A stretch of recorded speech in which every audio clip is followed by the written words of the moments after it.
In chapter 4, make sure that you understand the difference between a state and a trait. So a state, the state you're in right now. I'm in a good mood right now. I'm not always an agreeable person, though. If I was always an agreeable person, that would be my personality trait of agreeableness. So the difference between a state and a trait is important. In this chapter, it goes into the situationist argument, and it seems esoteric. It seems like, it's like, what are they even talking about? Can I just get through this chapter?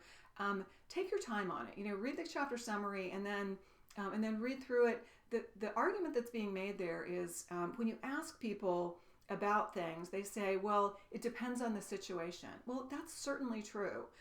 How you act at a party, how you act at work, and how you act at home are going to be different. The situation does matter.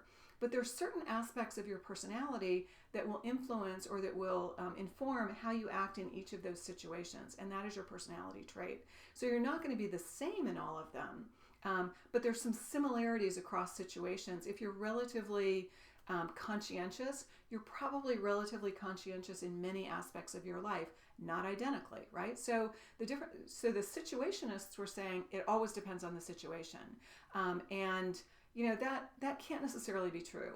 And if you're a strong situationist, if you think that the situation tells us everything and personality doesn't tell us anything about how somebody might act in a particular situation, then honestly, I don't know what you're doing in this course, right? Because this course is about the power of personality or the influence of personality on how we act in different situations.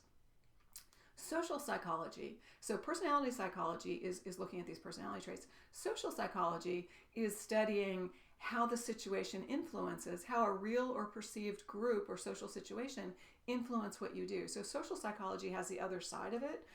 But in this course, we're talking about personality traits and those consistencies across situations and how you might act. Again, not always the same, but rank ordering tends to be relatively stable. If you are, using an example that's in the textbook, if you're the most talkative person at a party, you're probably also a relatively talkative person in a meeting and at home, but not at the same level, right? Certain situations lend themselves to talkativeness more than others.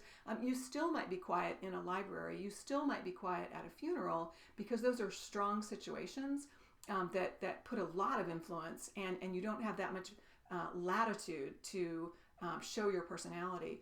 But at a party, you do, right? And so that's a different kind of a situation. Anyway, I hope you enjoyed chapter